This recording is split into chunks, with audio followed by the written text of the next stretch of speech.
5 minute activity in the class. तो आप ये टेस्ट एक दफ़ा करके उसके बाद आपने लिंक्डइन पे पोस्ट एक लिखनी है, उससे स्क्रीनशॉट लेके जो भी आपका रिजल्ट आएगा। तो जस्ट वो लिंक्डइन पे पोस्ट करके आप गूगल फॉर्म पे, मैं अभी आपको प्रोवाइड करती हूँ लिंक, तो उस पे आपने वो पेस्ट करनी है अपनी।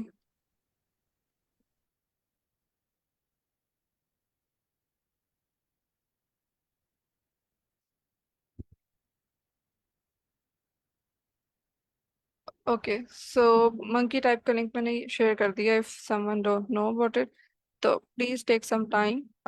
It's just a matter of a minute के आप ये टेस्ट करेंगे।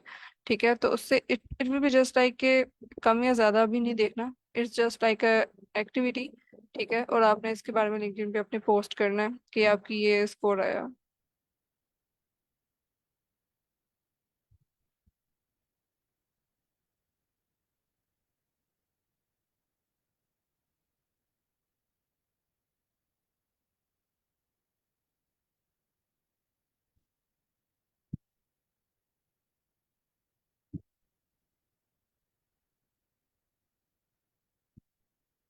So who is doing it? सब लोग कर रहे हैं?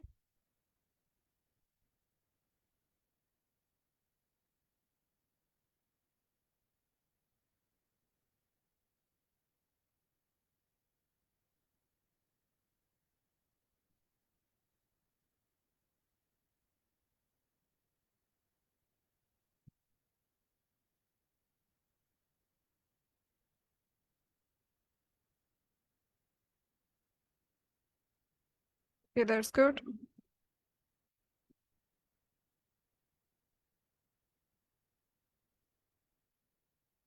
ओके, जिन्होंने कर लिया प्लीज लिंक्डइन का वो जो लिंक है वो मैं गूगल फॉर्म अभी शेयर कर देती हूँ अभी।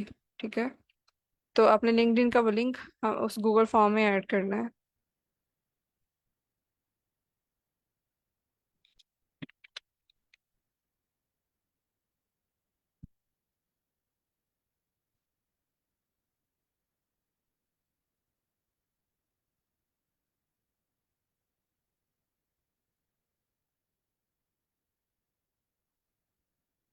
ये गूगल फॉर्म का लिंक मैंने शेयर कर दिया। सो इस गूगल फॉर्म पे आप जाके अपने लिंक्डइन की जो भी पोस्ट आपने भी स्क्रीनशॉट लिया होगा, उसको पोस्ट किया होगा लिंक्डइन पे, तो वो शेयर करना है इस गूगल फॉर्म में।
And raise your hand once you have submitted the Google form, तो ताकि हमें पता चलता जाए कि कितने लोगों ने कर लिया।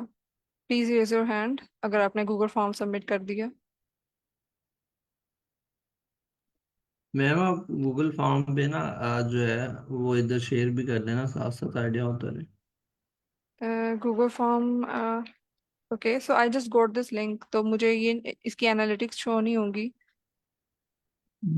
आई थिंक ये आपने क्रिएट किया है ना इसका। नहीं नहीं नहीं, मैंने नहीं क्रिएट किया, I just got it. Okay okay. ठीक है, फ्रॉम एडमिन, तो इसलिए।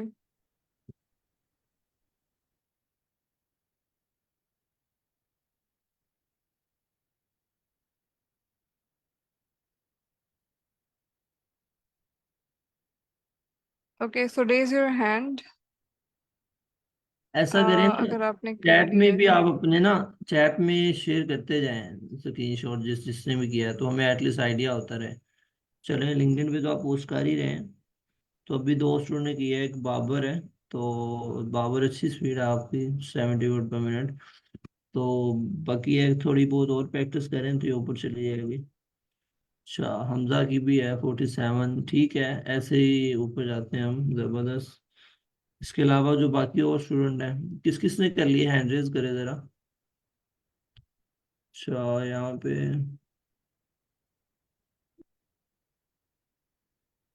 जी आसम जाहद, आपने कर ली है typing speed. Are you there?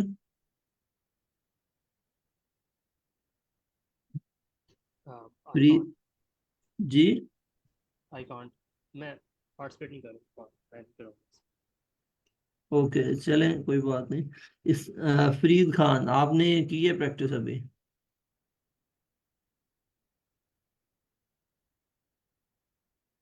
अच्छा। I Misba think Waheed we जी। Should not waste our time यहाँ पे। क्लास में ही सब लोग, अगर हम वेट कर रहे हैं and we are dedicating some time, तो सबको पार्टिसिपेट करना चाहिए।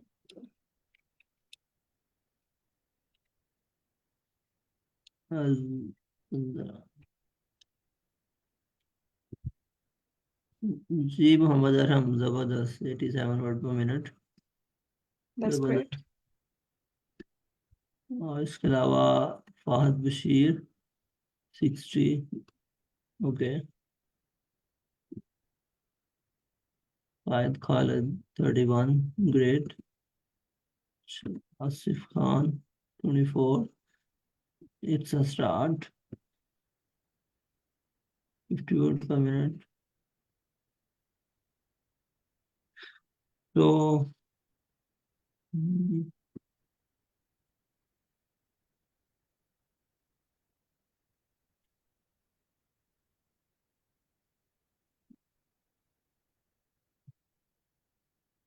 जी मैं मोमना, आपने की है प्रैक्टिस अभी?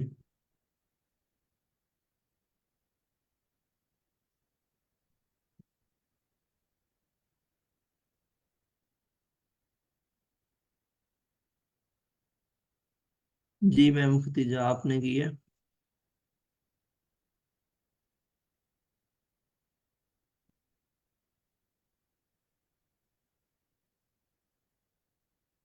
It's okay ma'am मोमना। सर मैंने फोन पे ज्वाइन किया हुआ है, अभी नहीं की, मैं इंशाल्लाह बाद में करती हूँ। चलें, इट्स ओके, नो प्रॉब्लम। खैर, जिन लोगों के पास अभी लैपटॉप है तो एटलीस्ट ना ट्राई करके ना, तो as soon as possible 5 minute के अंदर अंदर बता दें हमें। देन हम उसके बाद अपना जो लेक्चर ना वो स्टार्ट करते हैं। फॉर्म में सब में ठीक है, तो फॉर्म भी नॉट जल्दी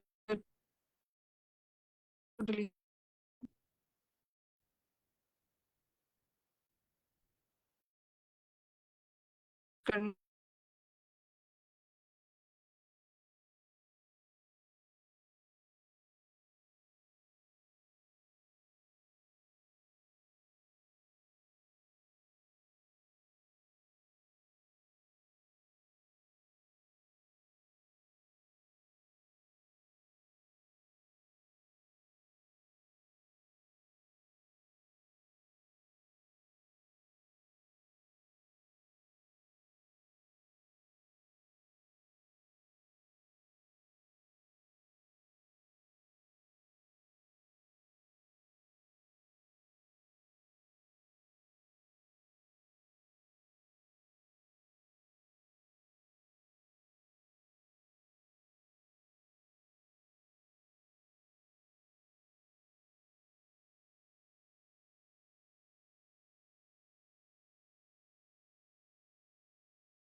मैम ऐसा है कि अभी जरा हम टाइपिंग टेस्ट कर रहे हैं एक, और ये एक एक्टिविटी किया ताकि जो स्टूडेंट है ना वो 30 सेकंड के ऊपर ना अपनी वो प्रैक्टिस करें, और उसके बाद उसका जो स्क्रीनशॉट है वो यहाँ चैट में भी शेयर करें, अपने लिंक्डइन के ऊपर पोस्ट भी करें। और यहाँ पे ना एक फॉर्म सेंड किया है, तो उसके ऊपर भी ना आप अपने लिंक्डइन का जो यूआरएल है ना वो सबमिट करें। ठीक है, तो वो मैं दोबारा शेयर कर देता हूँ, तो then you can proceed with that. ये कर दिया चैट में शेयर। इसके अलावा किसी का कुछ जनरल क्वेश्चन है तो वो हम डिस्कस कर लेते हैं।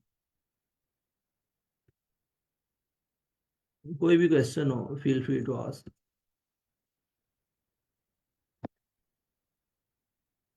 अब देखिए ना, आप आए हैं तो अगर आप बोलेंगे नहीं, क्वेश्चन नहीं करेंगे, तो ये एक अपॉर्चुनिटी होती है हर स्टूडेंट के पास। तो जो इसको वेल करता है तो डेफिनेटली वही चीज़ों को ना लर्न करता है। तो कोशिश किया करें कि जब भी आपने किसी भी लेक्चर में जाना है ना, तो वहाँ पे थोड़ा एक्टिव रहना है ताकि आपको ना फायदा हो उसका। तो इस वजह से ना feel free to ask more and more questions.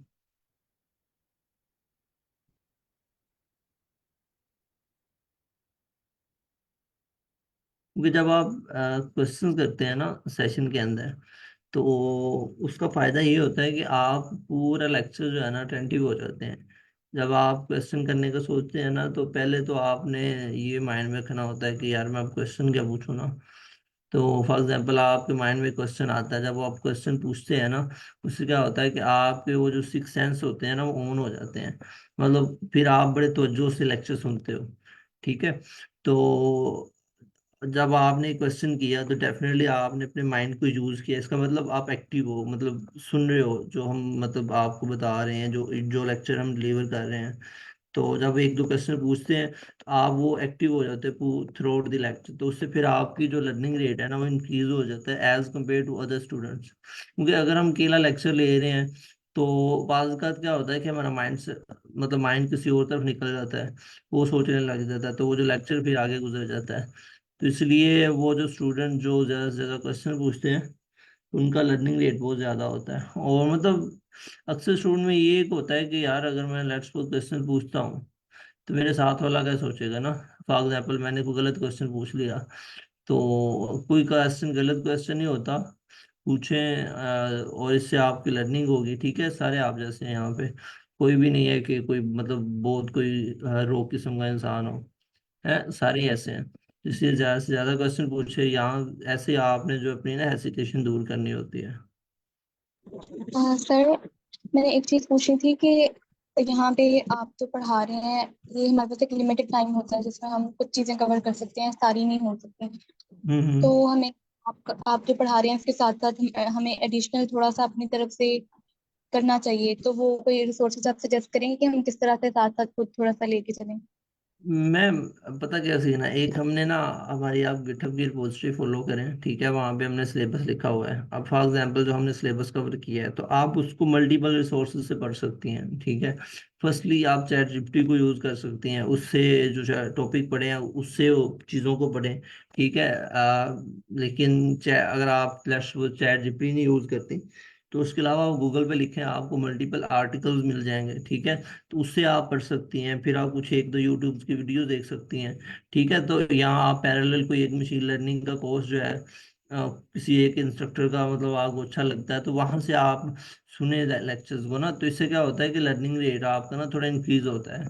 Still मेरा मानना ये है कि कोई भी फील्ड है ना, तो जिस तरह एक या लाइव है, लाइव लेक्चर हो रहे हैं ना यहाँ पे, या कोई फिजिकल लेक्चर हो रहे हैं, तो एक एक कोर्स ना इनफ होता है बंदे को स्टार्ट लेने के लिए। क्योंकि मोस्टली तो सेल्फ लर्न करना होता है। तो जो इनिशियल कोर्स होता है उसमें तो आपको एक इनिशियल पुश मिलता है ना। तो 100% लर्निंग नहीं किसी कोर्स में भी होती, और ऐसा भी नहीं होता कि किसी कोर्स में लर्निंग ना हो। तो बस ये है कि जो हमने कोर्स जो टॉपिक पढ़े हैं ना एटलीस्ट वो आपने चैट जीपीटी से पढ़ो, गूगल पे जाके लिखोगे वो उन्हीं आर्टिकल्स के ऊपर, वो आर्टिकल्स पढ़ो। ठीक है, लेट्स सपोज आज हमने कोई टॉपिक पढ़े हैं तो आपने वो अपने तौर पे ना को आधा घंटा 40 मिनट फ्रेश माइंड के साथ उसको थोड़ा सा पढ़ें। तो जब आप वो पढ़ेंगे आपके माइंड में कुछ क्वेश्चंस आएंगे, फिर आप अगली क्लास में आएंगे तो आपको ऐसा लगेगा कि यार मुझे ना ये चीज़ों का आइडिया, अब मेरे माइंड में कुछ क्वेश्चंस आ रहे हैं, मजीद क्वेश्चंस आ रहे हैं। ठीक है, जब आप वो क्वेश्चंस पूछेंगे ना, उससे क्या होगा कि जो पढ़ा रहा है ना उसको भी लगेगा कि हाँ ये जो स्टूडेंट है ना ये पढ़ के आया है और ये अच्छा क्वेश्चन पूछ रहा है। तो वो फिर जो टीचर होता है ना वो आपको बड़े अच्छे तरीके से बताता है, एज कम्पेयर टू वो स्टूडेंट जिनके कोर्स एंड होने तक सेम क्वेश्चन रहते हैं। ठीक है, तो उनके लिए लर्निंग नहीं होती, लर्निंग उनके लिए होती है जो खुद से पढ़ के आते हैं अगले क्लास में, फिर वहां से ज़्यादा लर्निंग करते हैं। ठीक है, तो मेरी ये अप्रोच रही है और बहुत से स्टूडेंट से मतलब इंटरेक्शन हुआ है अभी तक। तो ये लर्निंग है जो मैंने आपको भी बताएंगे, ऐसे आप अपने लर्निंग रेट को इंक्रीज कर सकते हैं। अच्छा, मैं यहाँ पे ऐड अच्छा। करूँगा थोड़ी चीज़ें। जैसे मैम ने कहा, तो आप मतलब फ्री टाइम में ये नहीं कि आप ज़्यादा ओवरवेलमिंग हो जाए, मतलब यहाँ पे भी आप कोर्स कर रहे हैं या फिर आप मतलब बुक्स जो शेयर की थी वो आपको जितना टाइम मिलता है लिमिटेड, आप उतना पढ़ें जितना आप इजीली ऑब्जर्व कर लेंगी। मतलब आप मीडियम पे या टुवर्ड्स डेटा साइंस पे उस पे होते ही इसी के मशीन लर्निंग या एआई से रिलेटेड आर्टिकल्स हैं, आप वहाँ पे जाके आर्टिकल्स पढ़ रहे हैं। और वहाँ पे आप खुद, अगर आपने कोई टॉपिक समझा है, आप खुद आर्टिकल लिखें। मैं खुद आर्टिकल इस पे लिखता हूँ जब भी मुझे टाइम मिलता है। सो आप आर्टिकल लिखें, जब आप लिखेंगे तो आपको ज़्यादा चीज़ों मतलब सोर्सेज से आप आर्टिकल लिखेंगे तो आप इस तरह तो नहीं ना लिखेंगे कि आप चैट जीपीटी से सीधा करवा के, या फिर आप उस तरह लिखेंगे कि कोई उसको पढ़े तो उसको फ़ायदा हो। आप ऑथेंटिकेट मतलब सोर्स से पढ़ेंगे उसको, फिर उसको लिखेंगे। तो जब आप लिखेंगे तो आपको आइडिया होगा। जैसे मतलब अगर हमने यहाँ पढ़ाना होता है तो हम पहले देख के आते हैं चीज़ों को ताकि हम अच्छी तरह से गाइड कर सकें। सो आप भी जब आर्टिकल लिखेंगे तो आपने अच्छी तरह उसको पहले काफ़ी रिसोर्स से पढ़ना होगा। सो जब आप वहाँ से पढ़ेंगे लिखेंगे उसको, आपके नॉलेज में भी इजाफा होगा। और वैसे भी मतलब इसको इनकरेज किया जाता है कि आप आर्टिकल लिखें जब भी आपको टाइम मिलता है, हफ्ते में एक दफ़ा लिखें। सो अब बस इतना भी नहीं ज़्यादा, मतलब ये इतना ज़्यादा नहीं कि आप मतलब यहाँ पे भी कोर्स करें या फिर आप यूट्यूब से कोई इतना ज़्यादा देखें। सो आपके लिए समझना वो मतलब समझना इतना ज़्यादा मुश्किल हो जाए, ओवरवेलमिंग हो जाए, आप चीज़ों को ऑब्जर्व ना कर सकें, बस आप सुनते ही जाएं और उसको प्रैक्टिकली इम्प्लीमेंट ना करें।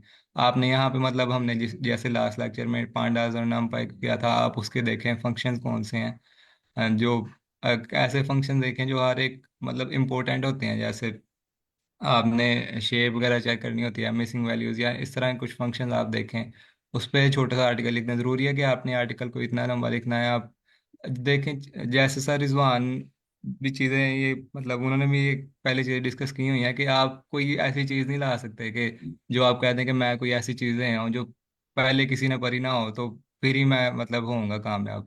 जो चीज़ें आजकल इतनी ज़्यादा तेजी से नॉलेज फैल रहा है कि आपने जो चीज़ें डिस्कस करनी है वो पहले 100 लोगों ने की हुई हैं, लेकिन आपने अब क्या आप करना छोड़ देंगे? आप करेंगे उसको थोड़ा अलहदा पर्सपेक्टिव से करेंगे, आप उसको अलहदा तरीके से करेंगे। आप शायद हो सकता है किसी को आपके तरीके से लिखी हुई चीज़ें समझ आ जाएं।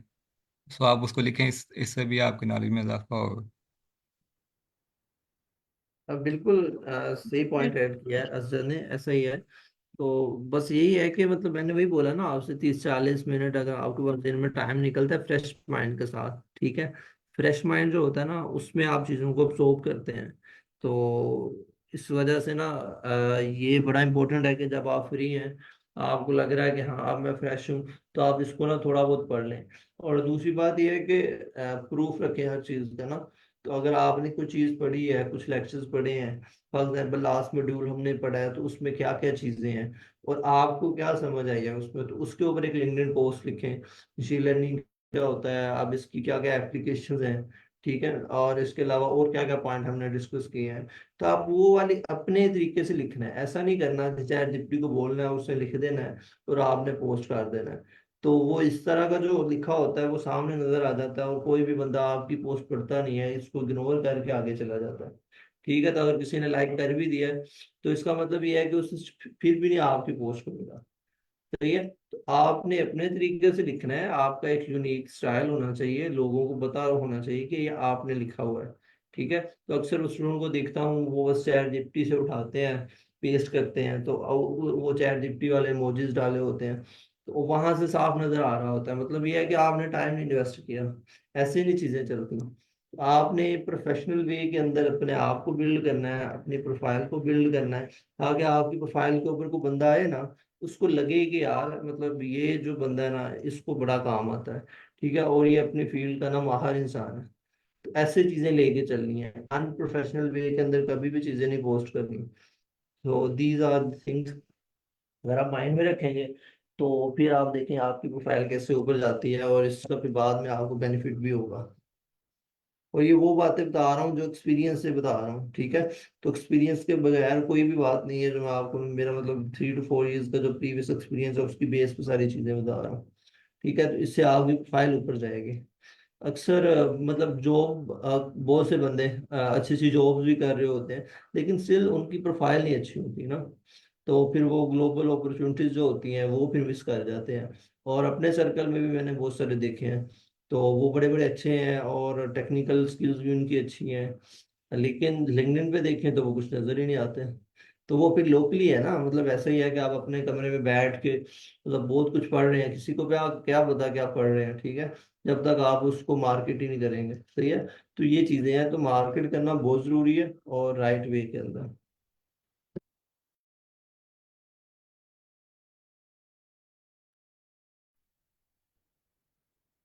अच्छा, तो मेरे ख्याल से सबने टाइपिंग टेस्ट जो हमारी एक्टिविटी थी वो कर ली है, तो स्टार्ट करें आज का सेशन।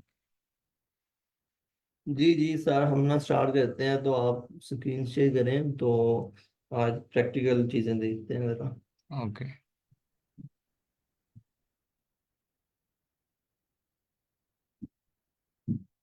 अच्छा, तो ये पहले मैं एक क्विक ओवरव्यू दे लूँ कि हमने अभी तक क्या किया है। ये हमारा मॉड्यूल 1 था जिसमें हमने इंट्रोडक्शन किया, बाद में सेकंड मॉड्यूल में हमने देखा पाइथन को थोड़ा सा देखा, फिर लाइब्रेरीज डेटा एनालिसिस के लिए जो यूज़ होती हैं पांडास और नैमपोस को हमने मंडे को जो हमारा सेशन हुआ था उसमें हमने डिस्कस किया था थोड़ा सा।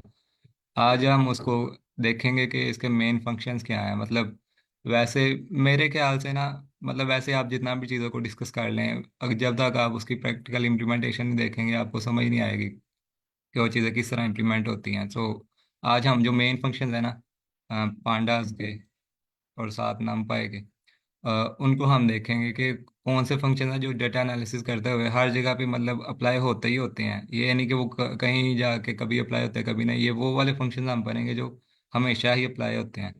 सो उसको हम आज थोड़ा सा देखेंगे अपने टॉय डेटा सेट पे। सो सबसे पहले मैं अपना करता हूँ। अच्छा, सो पांडा से हम स्टार्ट करते हैं। पांडाज पांडाज की हम अगर डेफिनेशन देखें विकिपीडिया से, तो पांडाज क्या है कि इन computer programming pandas is a software library. एक मिनट। अच्छा, इन computer programming Panda is a software library return for the Python programming language for data manipulation and analysis. In particular, it offers data structures operations for manipulating numerical tables and time series. So ये तो होगी ना Wikipedia से, ये पढ़ के ज़रा मतलब मुश्किल से ही समझ आती है। हो सकता है कुछ लोगों को समझ आ गई हो, कुछ लोगों को ना आई हो। सो सिंपल वे में यही है कि पांडाज एक लाइब्रेरी है जो आपको फंक्शन देती है जिससे आप डेटा से सवाल कर सकते हैं कि मतलब आपने डेटा के बारे में इंसाइट्स देखनी है, डेटा की शेप देखनी है, उसमें कॉलम्स देखने हैं, उसमें मिसिंग वैल्यूज देखनी है, या फिर उसमें किसी एक पर्टिकुलर कॉलम है उसका काउंट देखना है कि उस काउंट में कितनी वैल्यूज आ रही हैं। वो सारी चीज़ें करने के लिए पांडास यूज होती है। सवाल ये आता है कि क्या हम ये पांडास के बगैर नहीं कर सकते? कर सकते हैं, क्यों नहीं कर सकते। लेकिन उसके लिए हमें फिर खुद खुद कोड करना पड़ेगा। और हमारा मकसद ये नहीं है कि हम बहुत ज़्यादा कोड करेंगे तो हमें बहुत अच्छा कोई इनाम मिल जाएगा। हमारा मकसद ये है कि अपना डिज़ायर्ड जो हमारी आउटपुट है, हमने अपना गोल अचीव करना है कि मतलब डेटा के बारे में हमने इंसाइट्स निकालनी है। उसके लिए पांडास हमें फंक्शंस प्रोवाइड करता है। इसमें दो मेन क्या नाम है डेटा स्ट्रक्चर्स हैं यूज़ होते हैं। ज़्यादा होते होंगे लेकिन जो मेन है वो यही दो हैं, डेटा फ्रेम और सीरीज। पांडास अब जो टेबल है, टेबलर फॉर्म है, उसको डेटा फ्रेम कहता है। और जो सीरीज है, अगर टेबल है कोई, अगर मैं आपको यहाँ से शो करूँ, ये देखें, अगर ये कोई टेबल है, ये टेबलर फॉर्म में है, तो ये तो हो गया डेटा फ्रेम पांडास के नज़दीक। अगर हम इसमें से कोई एक कॉलम उठा लेंगे या कोई एक रो उठा लेंगे, वो सीरीज होगा, ठीक है। अभी हम इसकी प्रैक्टिकल इम्प्लीमेंटेशन पे आएंगे ना, तो मैं उसकी आपको टाइप भी निकाल के दिखाऊंगा, वहाँ से आपको क्लियर हो जाएगा कि वो उसको डेटा फ्रेम बता रहा है और उसको दूसरे को, अगर एक एक हम कॉलम ले तो उसको सीरीज बता रहा है। अब ये थोड़े से इसके फंक्शंस देखते हैं कि कौन से मतलब इम्पोर्टेंट है जो हर जगह पे यूज़ होते हैं। अच्छा, सबसे पहले है कि data frame creation and inspection के कुछ फंक्शन हैं। इसको हम प्रैक्टिकली भी देखेंगे यहाँ से, यहाँ बस हम एक थोड़ा सा इसको 5 मिनट लगा लेते हैं, देखते हैं, ओवरव्यू ले लेते हैं। अच्छा, रीड CSV, ज़्यादातर जो हमारे पास डेटा होता है ना, वो हमने पहले भी डिस्कस किया था कि CSV फॉर्मेट में होता है। अभी इस लेवल पे मतलब बिगनर्स लेवल पे सबको CSV फॉर्मेट, उसके लिए आपको केगल पे डेटा सेट्स मिल जाएंगे, UCM मशीन लर्निंग रेपोजिटरी है वो, उस पर डेटा सेट मिल जाएंगे। या फिर आज मैं एक स्लैक की चैनल में एक लिंक शेयर करूँगा जिसमें आपको हजारों मिलियन रोज वाले भी डेटा सेट उसमें होंगे, और छोटे से छोटा भी होगा आपके अपनी डोमेन से, केमिस्ट्री, फिजिक्स, मेडिकल, सारी डोमेन में उसमें पढ़े हुए हैं। वो बड़ा अच्छा एक आर्टिकल है। सो आप उसको देखिएगा अगर आपने डेटा सेट आपको चाहिए। वैसे अगर जो स्टार्ट करते हैं वो आपको केगल पे मिल जाते हैं मशीन, और वैसे भी सिंपल मिल जाते हैं आपको। उसके बाद उसके लिए, उसको रीड करने के लिए हमारे पास फंक्शन होता है रीड CSV का। मतलब हम पांडास को इंपोर्ट करके रीड CSV का फंक्शन अप्लाई करेंगे तो वो उसको रीड कर लेगा। उसके बाद अगर हमने उसकी डेटा को इंस्पेक्ट करना हो, मतलब हमारे सर कहते थे कि आपने डेटा जब भी आपके पास आना है तो आपने उसको सूंघना है पहले। सूंघने से क्या मुराद है कि मतलब आपने देखना है कि उसमें कौन सी रोज हैं, कौन से कॉलम्स हैं, किस तरह का डेटा है। आपने थोड़ा सा आइडिया तो लेना ना, डेटा को देखेंगे नहीं तो आइडिया कैसे लेंगे। सो उसके लिए अगर आपने उसकी पहली 5 रोज देखनी है तो उसके लिए हेड यूज होता है। आप हेड करेंगे तो आपको पहली 5 रहेगा। यहाँ पे अगर आपने अपनी पसंद की, मतलब आप कहते हैं 10 आपने देनी है, तो यहाँ पे आप 10 लिख देंगे। 10 रोज देखनी है पहली, आप 10 लिख देंगे। अगर आपने 2 देखनी है तो वहाँ 2 लिख देंगे। अगर आप सिंपल PD डॉट हेड करेंगे, पांडास डॉट हेड करेंगे, तो वो आपको पहली 5 दिखाएगा। टेल का क्या है, टेल सीधा उससे उल्टा है कि मतलब आपको लास्ट वाली 5 दिखाएगा। यहाँ पे आगे सिंपल उसकी 1 लाइन डिस्क्रिप्शन लिखी भी हुई है। अब शेप क्या है, शेप आपको एक टपल प्रोवाइड करता है जिसमें वो डायमेंशनैलिटी बताता है डेटा फ्रेम की। डायमेंशनैलिटी से क्या मुराद है कि मतलब डेटा, आपका जो डेटा सेट है उसमें कितनी कॉलम्स और कितनी रोज हैं। ये सारी चीज़ें देखेंगे यहाँ पे बस ब्रीफ। अब इन्फो का एक फंक्शन होता है जो हमें समरी देता है डेटा सेट की, कि मतलब उसमें कोई नल वैल्यूज हैं या नहीं, या फिर वो हमारे पास कितनी मेमोरी में कितनी स्पेस वो ले रहा है, या फिर उसके इंडेक्सेस वगैरह क्या हैं। उसके बाद डिस्क्राइब का एक फंक्शन होता है जो डिस्क्रिप्टिव स्टैटिस्टिक्स, मतलब 5 नंबर समरी जो उसकी होती है, मीन, मीडियन, उसकी जो 25 परसेंटाइल, 75 परसेंटाइल वैल्यूज, ये सारी उसकी बताता है।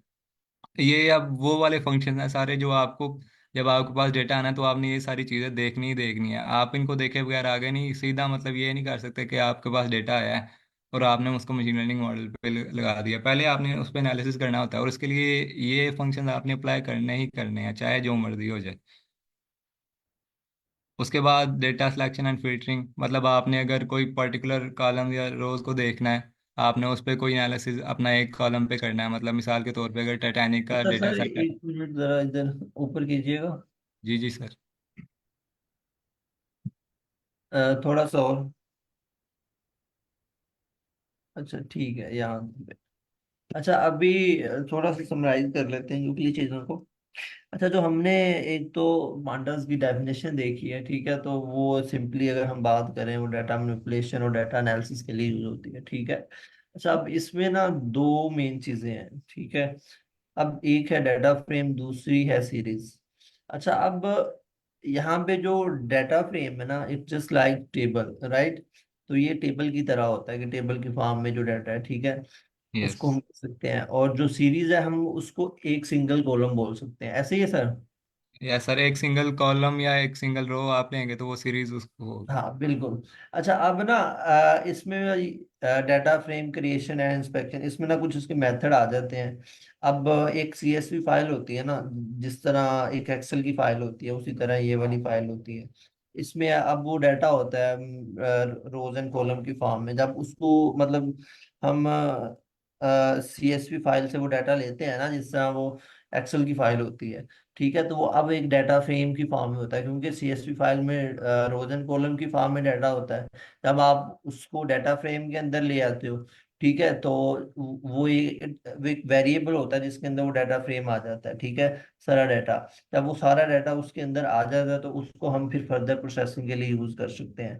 अच्छा सर, बाकी हम इससे आगे जाने की बजाय ना, हम क्या करते हैं, एक तो डाटा फ्रेम जो है प्रैक्टिकल करके दिखाएं, ठीक है, और दूसरा सीरीज बताएं, और उसके बाद ये जो data frame creation and inspection है ना, जो जितने मेथड लिखे हैं ये सारे पहले करते हैं, उसके बाद फिर अगले प्रोसेस पे जाते हैं, क्योंकि इस तरह ठीक। वो जल्दी से गुजरेंगे तो वो फिर ना चीजें प्रोसेस नहीं होंगी। तो पहले इसको हाँ, करते हैं, तो अगर ये अच्छे से हो जाता है, टाइम बचा है, फिर आगे जाएंगे। अच्छा ठीक। सो इसको करने के लिए आप जुपिटर नोटबुक्स का यूज़ करते हैं। जुपिटर नोटबुक्स क्या होती हैं वो? जुपिटर नोटबुक्स किसी भी डेटा एनालिसिस या मशीन लर्निंग के फंक्शन के लिए आपने स्टैटिस्टिकल एनालिसिस करना है, टाइम सीरीज एनालिसिस करना है, उस सारे की चीज़ कामों के लिए अब जुपिटर नोटबुक्स यूज़ होती हैं इंडस्ट्री में। अब मतलब हम ही नहीं यूज़ करें, इंडस्ट्री लेवल पे भी यही यूज़ होती हैं। सो उसके लिए दो तीन आपके पास ऑप्शन हैं। आप या तो जुपिटर नोटबुक्स को इंस्टॉल कर लें, उसके लिए आपने एनाकोंडा करना होता है। वो अ, बड़ा हैवी होता है, कोई 1-1.5 GB का वो सॉफ्टवेयर है। उसमें खाली जुपिटर नोटबुक्स नहीं होती, उसमें बाकी काफ़ी चीज़ें होती हैं, पाइचाम होता है, मतलब और काफ़ी सॉफ्टवेयर होते हैं। तो उसकी वजह से वो बड़ा हैवी हो जाता है, जिसकी वजह से मैंने नहीं किया। मुझे पता है मेरे लैपटॉप की मतलब इतना वो है नहीं, लोड नहीं कर सकता, क्योंकि बाकी भी काफ़ी चीज़ें हैं, यही मशीन लर्निंग की काफ़ी चीज़ें हैं, उसकी वजह से। दूसरा ये कि आप गूगल कोलैब पे आएँ। आप सिंपल यहाँ पे आएँ, आप लिखें कोलैब, गूगल कोलैब लिख लें या कोलैब लिख लें। आप इस पे आएँ, यहाँ पे आके क्लिक करें, और यहाँ से आप न्यू नोटबुक ओपन कर लें, चाहे चाहे ओपन कोलैब कर लें, आपको प्रीवियस नोटबुक्स वहाँ पे आपकी मिल जाएंगी।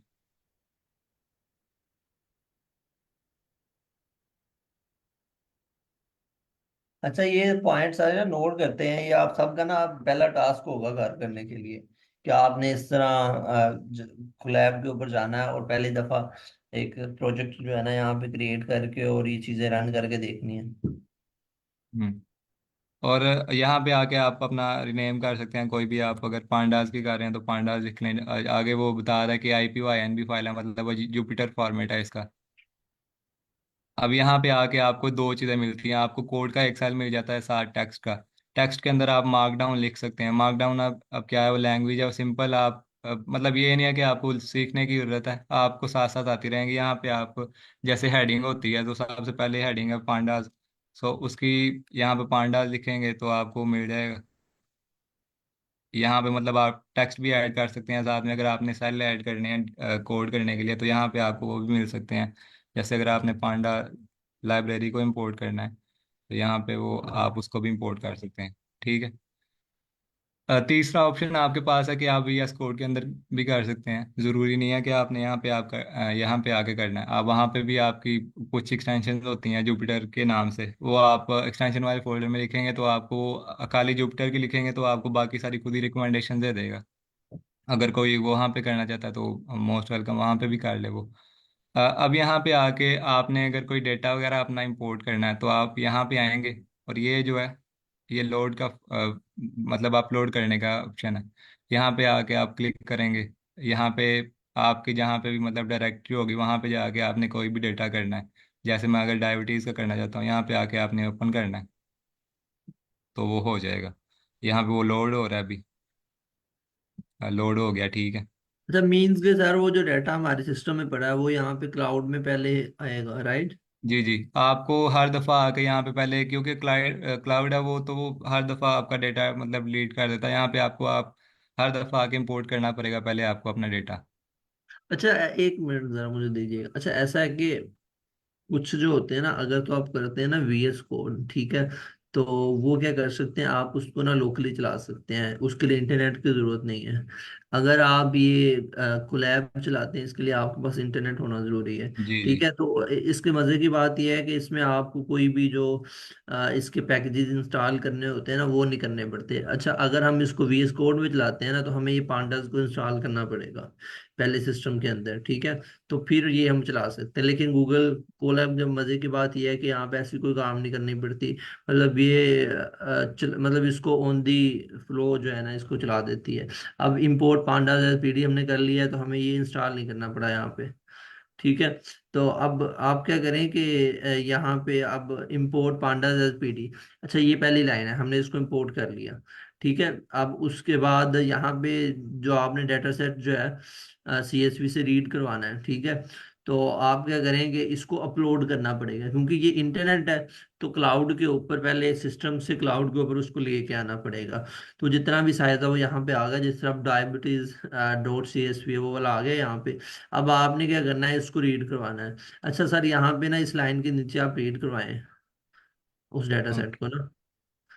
अच्छा, तो अच्छा, चैट में मैम ने ऐसा नहीं कहा कि मतलब हम उसको ड्राइव पे स्टोर कर सकते हैं? जी बिल्कुल, आप कर सकते हैं वहाँ पे, फिर आपको दोबारा नहीं करना पड़ेगा। मैं बस वैसे एक जनरल बता रहा था कि अगर आप यहाँ पे आके करते हैं तो आप स्टोर उसको नहीं करते, फिर उसको बार बार आपको रीड करवाना पड़ेगा। तो बिल्कुल बाकी बिल्कुल। आपने बिल्कुल ऐसे ही ठीक। है। मतलब आप कोई भी ड्राइव के ऊपर ऑनलाइन जगह पे पड़ा होगा ना, तो वो भी हम करवा लेंगे, नो प्रॉब्लम।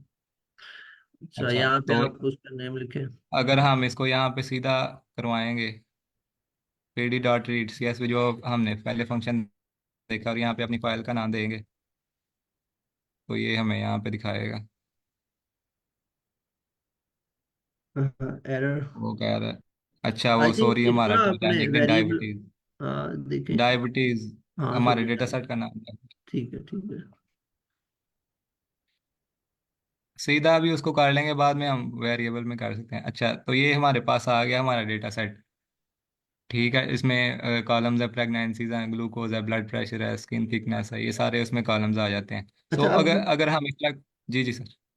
अच्छा मीन्स के ये जो आपने डाटा रीड कर लिया है, अब ये हम इसको डाटा फ्रेम बोल सकते हैं ना। जी सर, इसको हम डेटा फ्रेम ही बोलेंगे, लेकिन इसको हम यूज़ करने के लिए किसी वेरिएबल में स्टोर करेंगे, और फिर उस पर हम फंक्शन बाकी अप्लाई कर सकते हैं। वैसे ही डेटा फ्रेम ही है। ठीक हो गया। जी नेक्स्ट। सो अगर हमने इसको करना है किसी वेरिएबल में स्टोर करना है, तो आप उसका DF भी लोग यूज़ करते हैं। अगर आप डेटा कहना चाहते हैं तो वो भी यूज़ करते हैं, ये आपकी अपनी मर्जी है। सो यहाँ पे, क्योंकि वो अब आपको पता है AI का दौर है, तो यहाँ पे जेमिनाई अवेलेबल है, तो खुद ही कमांड्स दे रहा है आपको। मतलब आपको कोड याद रखने की जरूरत नहीं है, आपको बेसिक बस आपकी क्लियर होनी चाहिए, आपको कोड वैसे भी मिल जाता है। सो यहाँ पे अब अगर हम डेटा करके उसका हेड करेंगे, तो हमें वो पहली 5 रोज दिखाएगा। जैसे पहली 5 रोज दिखा रहा है, ठीक हो गया। अगर हम यहाँ पे पहली 2 देखना चाहते हैं, तो यहाँ पे 2 लिख देंगे। ठीक है, अगर 10 देखना चाहते हैं तो सॉरी, 2 10 नहीं, जितनी आप यहाँ पे लिखेंगे सिंपल, वो आपको शो करवा देगा वहाँ पे। अब अगर हमें इसकी टेल देखनी है डेटा की, तो यहाँ पे सिंपल टेल लिखेंगे लास्ट 5 रोज देखने के लिए। ये इसकी लास्ट 5 रोज दिखा रहा है हमें। ठीक हो गया, यहाँ तक किसी को कोई क्वेश्चन तो नहीं है?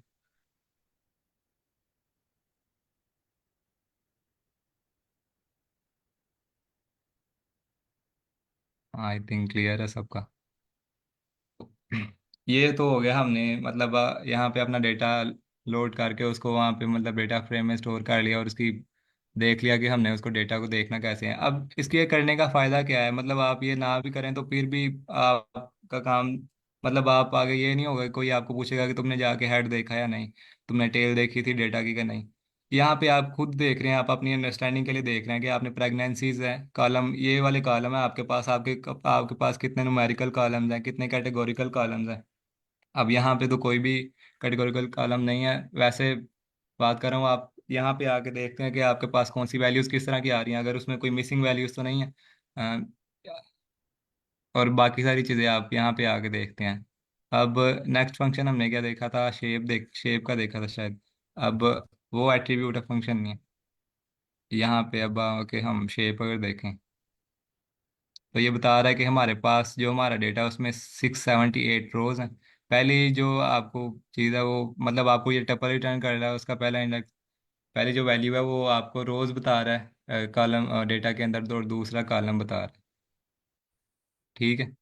अगर मतलब ये टपल है तो उसको करने के लिए अगर आप पहले पहली वैल्यू लेनी, खाली रोज लेनी है, तो आपको यहाँ पे बता देगा। अब ये चीज़ें ना भला के करते हैं आप, मतलब ये नहीं कि बस आपने ऐसे देखते जाना और आगे गुजरते जाना है। जब आप सही तरह डाटा एनालिसिस करते हैं ना, डेटा की प्री प्रोसेसिंग करते हैं, या कह लें ईडीए करते हैं, तो ईडीए के हर एक स्टेप के साथ आपने नीचे उसको मतलब जुपिटर नोटबुक्स किस तरह कैसे यूज़ होती हैं, आपको ये नहीं कि वो खाली हेडिंग के लिए यूज़ होती हैं, यहाँ पे हमने पांडा लिख दिया। आपने हर एक चीज़ के साथ यहाँ पे नीचे लिखना होता है कि मतलब ये मेरा डेटा है, उसमें इतनी इतनी उसके कॉलम्स हैं, इतनी रोज हैं, आपने नीचे हर एक चीज़ के साथ उसकी डिस्क्रिप्शन देनी होती है। इस तरह आपकी नोटबुक्स बनती हैं। अगर अगर आप केगल पे जाके देखेंगे ना, वहाँ पे मतलब ज़रूरी नहीं है, आप आपको चाहिए कि आप दूसरों का कोड जाके देखें ताकि आपको आइडिया हो कि लोग कोड किस तरह करते हैं। वहाँ पे एक्सपर्ट्स का जो 10 5 5 10 10 10 साल से वहाँ पे कर रहे हैं, डेटा साइंटिस्ट हैं, तो वहाँ उनका जाके आप कोड देखेंगे, आपको आइडिया होगा। यहाँ पे आपने हर एक चीज़ के साथ नीचे डिटेल लिखनी होती है कि मैंने डेटा में ये देखा, ये देखा। अगर आपने कोई मिसिंग वैल्यूज रिमूव की हैं या फिर देखी हैं डेटा में, तो आपने लिखना होता है आपने टेक्निक, किस टेक्निक से आप मिसिंग वैल्यूज को, आप क्यों मिसिंग वैल्यूज को रिमूव कर रहे हैं, या फिर आप रिमूव नहीं कर रहे तो उनको फिल कर रहे हैं तो किस मेथड से कर रहे हैं। आपने सारी चीज़ें यहाँ पे जो आपका दूसरा सेल होता है टेक्स्ट का, आपने वहाँ पे आगे बतानी होती हैं। ठीक हो गया। और एक और बात, अगर आप मतलब नहीं करना चाहते, आप बिल्ट इन डेटा सेट भी आपको लाइब्रेरीज में मिल जाते हैं। सो सी बॉन्ड लाइब्रेरी है, उसके अंदर आपको बिल्ट इन डेटा सेट भी मिल जाते हैं। अगर आप नहीं करना चाहते, या मतलब आप कह रहे हैं कि मैं कुल ऐप पे काम कर रहा हूँ, मुझे बार बार आके, एक तो आप ये तरीका है कि आप स्टोर कर लें, दूसरा ये कि आपको बार बार आके यहाँ पे अपलोड करना पड़ता है। सो उसके लिए उससे बेहतर है कि आप मतलब बिल्ट इन डेटा सेट जो लाइब्रेरीज आपको प्रोवाइड करती हैं आप वो यूज़ कर लें। उसके लिए आप सी बॉन्ड लाइब्रेरी, ये मैटप्लॉटलिब, ये दोनों डेटा विजुअलाइजेशन के लिए library by the way use होती हैं। सो इसके लिए हम यहाँ पे डी एफ रख लेते हैं। हम देखेंगे C N S load data set करके, मतलब वो खुद ही मुझे सजेशन दे रहा है यहाँ पे टाइटैनिक टिप्स का, टाइटैनिक का, यहाँ पे सारे डेटा सेट आपको अवेलेबल होते हैं। ये देखें, आपको बिल्ट इन लाइब्रेरी मतलब लाइब्रेरीज के अंदर भी आपको डेटा सेट मिल जाते हैं। वहाँ पे अब देखें ये सारे कॉलम्स आपको इस तरह, आप इसी तरह काम उस पर कर सकते हैं। आप नहीं उस पर करना चाहते तो आप यहाँ पे आगे कर लें। अगर आपने देखना है कि यहाँ पे कितने इसके अंदर कौन कौन से हैं, तो आप यहाँ पे सिंपल आके देख लें तो कौन कौन से आपके पास डेटा सेट अवेलेबल हैं। यहाँ पे एनाग्राम्स का है, ये सारे exercise flights, geyser glue, iris, penguins, planets, tips, Titanic, ये सारे डेटा सेट्स आपके पास अवेलेबल हैं अगर आपने यहाँ पे आके करना। सो ये मैंने एक पहले एक बनाई हुई थी, क्योंकि टाइम हमारे पास श्योरिटी है, तो इस काम सारा उसमें यही हो रहा है। यहाँ पे बस ये है कि मैंने पहले कोड करके लिखा हुआ है ताकि हमें हमें इतना टाइम ना लगे। साथ साथ यहाँ पे किसी के क्वेश्चन होंगे तो वो मैं कर सकता हूँ, मतलब साथ साथ आंसर करता जाऊँगा। अगर कोई और कुछ ऐड करना चाहता है क्वेश्चन है तो फील फ्री टू आस्क और ऐड समथिंग। सो यहाँ पे आके सिंपल, सबसे पहले हमने आके लाइब्रेरी इंपोर्ट करनी है। जो हमारे पास बिल्ट इन डेटा सेट था वो हमने यहाँ पे आके किया है, देखे टाइटैन सी बॉन्ड की मदद से। अब वो बता रहा है हमें, क्योंकि हमने यहाँ पे कोई हेड या टेल नहीं लगाया तो वो सारी बता रहा है, वो नीचे ट्रेंच हो गई। अगर हमने कोई सिंगल कॉलम, मतलब ये तो हमारे पास हो गया डेटा फ्रेम, अगर हमने कोई सिंगल कॉलम करना है तो उसको देखेंगे आप यहाँ पे। क्लास का वेरिएबल जो हमारे पास है यहाँ पे, ये क्लास का वेरिएबल कह रहा हूँ, कॉलम। सो अगर आप उसको देखेंगे तो वो इस तरह सीरीज आपको क्या रिटर्न करता है, वो आपको इंडेक्स और वैल्यू रिटर्न करता है। ठीक है। अगर आप इसकी टाइप देखेंगे तो वो आपको क्लियर हो जाएगा कि ये सीरीज ही है। ये देखें, ये आपको बता रहा है कि ये सीरीज है। ठीक है। यहाँ पे अब बाकी मेथड बताए हैं कि आप किस तरह डेटा को रीड करते हैं। अच्छा, मैंने वो क्योंकि बिल्ट इन कर लिया तो इसलिए इस कमांड की ज़रूरत नहीं है। हमने लोड नहीं किया कहीं से इसको, यहीं से किया है, बिल्ट इन किया है। उसके बाद ये हेड दिखाने के लिए ये प्रिंट अगर यूज़ करेंगे तो आपको इस तरह शो करेगा, अगर आप वैसे सिंपल करेंगे तो फिर आपको उस डेटा फ्रेम की फॉर्म में ही शो करेगा। मैं ज़रा स्पीड से करूँगा, अगर मतलब इतनी स्पीड से नहीं, बस ये कि कवर हो जाए हमारा, ये ना हो आज का हमारा एजेंडा। ये चीज़ मतलब मकसद ये भी नहीं है कि मतलब खाली आपने एजेंडा अपना पूरा करना है, आपको चीज़ों की समझ आनी चाहिए, ठीक है। सो मैं आहिस्ता ही चलूंगा, जैसे सर जुल्फ़िकार ने लास्ट क्लास में कहा था, और वो बड़ा अच्छा पॉइंट था कि आप आराम से चीज़ों को लेकर चलें चाहे ताकि स्टूडेंट्स को समझ आ जाए। सो अच्छा ये सर, टेल है। यहाँ पे ना एक मिनट, यहाँ पे कुछ ना चीजें जो है वो थोड़ी सी क्लियर कर लें। अच्छा, जी जिस जी तरह अभी आपने बोला कि वो जो अगर हम लाइब्रेरी सीबोर्न की यूज करें तो उसमें कुछ डेटा सेट्स हैं जो हमें लाजमी नहीं है कि यहाँ पे अपने प्रोजेक्ट के अंदर लेके आने पड़े अपने सिस्टम से, तो वो डायरेक्टली हम यूज कर सकते हैं। तो अब वो डेफिनेटली कुछ फ्यू होंगे जो कि काफी कॉमन यूज होते हैं, तो वही होंगे, तो मतलब ज्यादातर तो नहीं होंगे फिर ऐसे है। यस सर, वो बस रखेंगे उन्होंने इसलिए है कि मतलब कोई बिगिनर्स हैं तो वहाँ पे आके प्रैक्टिस कर सके उन डेटा सेट्स पे। वो भाई इसलिए नहीं है कि आप उन्हीं पे मतलब आप काम करें, ज़रूरी नहीं है। वो बस ये है कि आपको है इस एटिक से बचाने के लिए कि आप बार बार डेटा अगर आप इंपोर्ट नहीं करना चाह रहे या आपके पास कोई CSV फाइल अवेलेबल नहीं है, तो वो आप वहाँ से यूज़ कर लें। वो बस बिगिनर्स के लिए हैं ताकि वो प्रैक्टिस कर सकें। सही है, ठीक हो गया।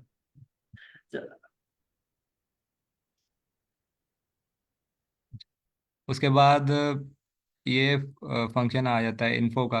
ये हमें समरी देता है। इसमें अब ये क्या बता रहा है, ये यहाँ सबसे पहले बता रहा है कि ये डेटा फ्रेम है। उसके बाद ये बता रहा है कि इसमें 891 एंट्रीज हैं और इसके इंडेक्स ज़ीरो से, क्योंकि इंडेक्स ज़ीरो से स्टार्ट होते हैं, वो ज़ीरो से 981 तक है। यहाँ पे अब वो बता रहा है कि कॉलम के क्या कौन से नाम है। यहाँ पे वो बता रहा है कि नॉन नल। यहाँ पे अब हमें उसने बताया कि 891 एंट्रीज हैं और 891, अब यहाँ पे 714 है एज की। मतलब इससे हमें क्या पता चल रहा है, कोई बताएगा?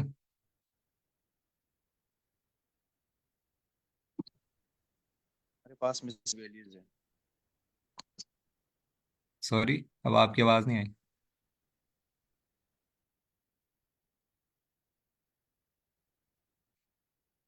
अच्छा, तो ये बता रहे, जी जी।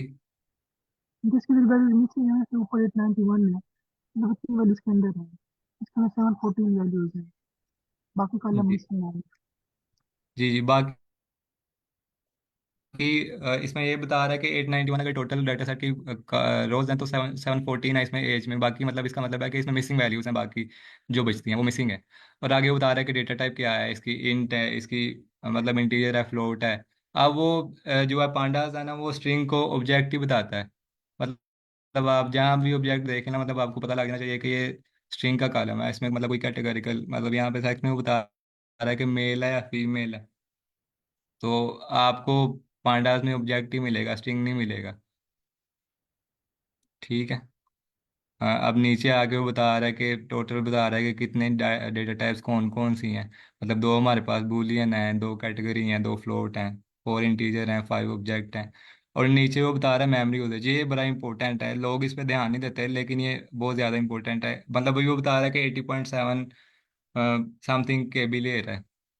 सो इसको आप रिड्यूस कर सकते हैं। अब रिड्यूस क्यों करना है हमने, मतलब अभी तो ये है ना, ये आप मतलब टॉय डेटा सेट है, छोटा सा डेटा सेट है, इसका आप ना भी करें। लेकिन आपके पास जब बड़े डेटा सेट्स होंगे, अगर आपके पास मिलियंस रोज वाले डेटा सेट होंगे, तो वो आपके पास एक एक GB यहाँ पे लेंगे, मेमोरी में जगह लेंगे।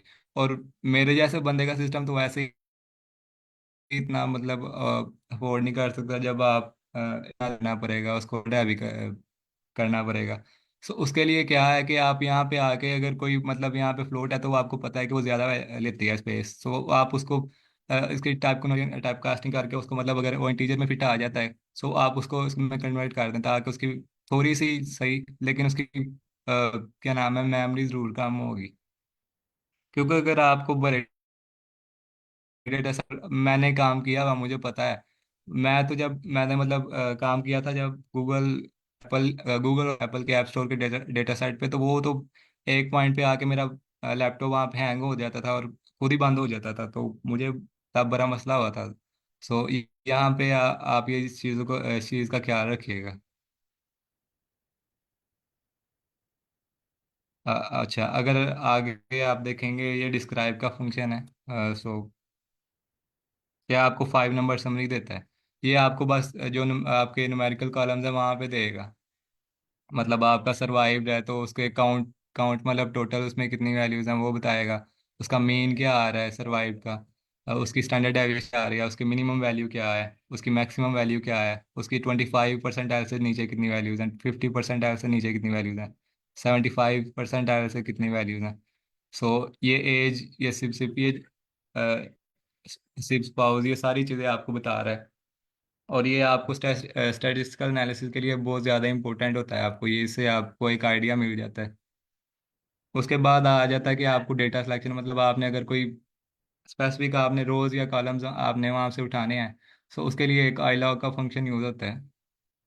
और उसमें सिंपल क्या है कि आप जो पहली ये जो चीज़ है कॉमा से आप ये यहाँ पे रोज बताते हैं, और दूसरा जो है कॉमा के बाद वहाँ पे आप कॉलम्स बताते हैं। मतलब यहाँ पे हम बता रहे हैं कि 0 से 5 तक, मतलब 0 से 4 तक वो हमें रोज शो करेगा, और यहाँ पे हमने कॉलम लगाया हुआ है, मतलब हमें सारे कॉलम्स दिखाए, जो हमारे रोज हैं वो 0 से 5 इंडेक्स तक दिखाए।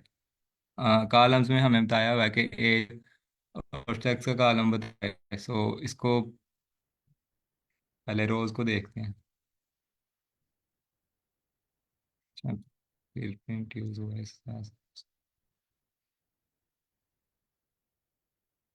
अब ये देखें यहाँ पे वो पहले ही फाइल दिखा रहा है लेकिन सारे कॉलम दिखा रहा है।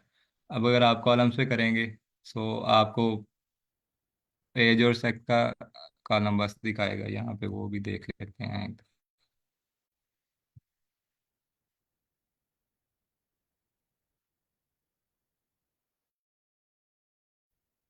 अभी आपको ये खाली दो, अगर आपने मतलब किसी, आप सारे कॉलम नहीं देखना चाहते, किसी 2 कॉलम्स पे या एक कॉलम पे आप आके अपना एनालिसिस करना चाहते हैं, देखना चाहते हैं कि उसमें कौन सी वैल्यू है, किस तरह की हैं, उसका main standard deviation maximum value सारी चीज़ें, सो आप उससे ये आई लॉग का फंक्शन यूज़ कर सकते हैं। उसके अलावा आप लोकेशन, मतलब अगर आपने सिंपल खाली एक रो भी देखनी है सो उसके लिए भी आप ये फंक्शन यूज़ कर सकते हैं उसका आई लॉग का। और इसमें खाली एक ये एक रो दिखाएगा हमें, स्पेसिफिक रो। सो इसका क्या होगा, मतलब टाइप क्या होगी भला।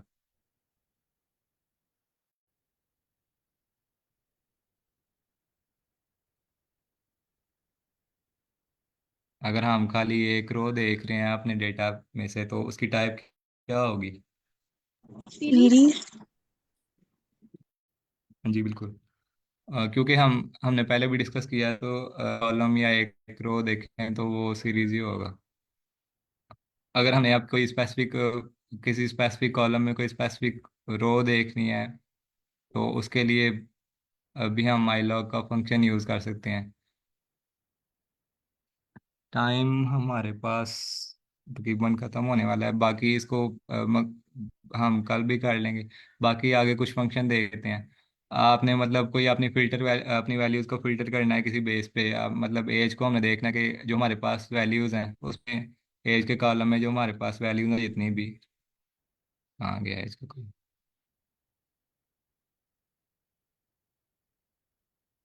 एज, अच्छा ये अगर एज के कॉलम में हमने देखना है कि 30 से ज़्यादा जितनी वैल्यूज़ हैं वो बस हमें शो करवाए, सो उसके लिए हम उसको यूज़ कर सकते हैं।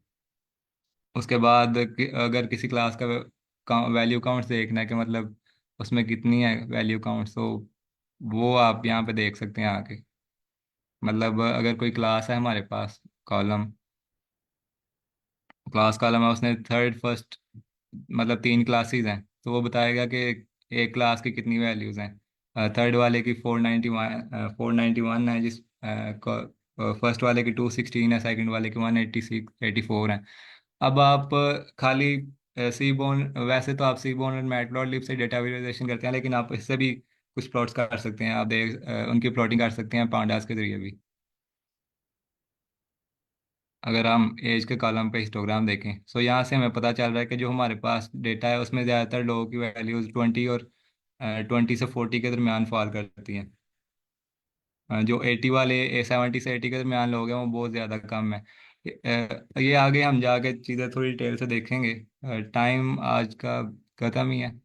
अब कल से हम यहाँ पे आगे देख लेंगे और 7 नंबर को कल हम कवर कर लेंगे। आज जो हमने देखा है सारा, उसमें अगर किसी का कोई क्वेश्चन है तो वो पूछ ले। अच्छा, ऐसा है कि 2 मिनट रह गए हैं, तो अगर हम समराइज करें आज का जो हमने चीजें देखी हैं। हमने आज पांडास को डिस्कस किया है, ठीक है। तो ये मोस्टली डाटा एनालिसिस के लिए यूज होता है। तो इसमें जस्ट 2 चीजें हैं, एक है डाटा फ्रेम और एक सीरीज, ठीक है। Data frame is just like table, और सीरीज हम कह सकते हैं उसके मतलब रोज या कॉलम, ठीक है। तो ये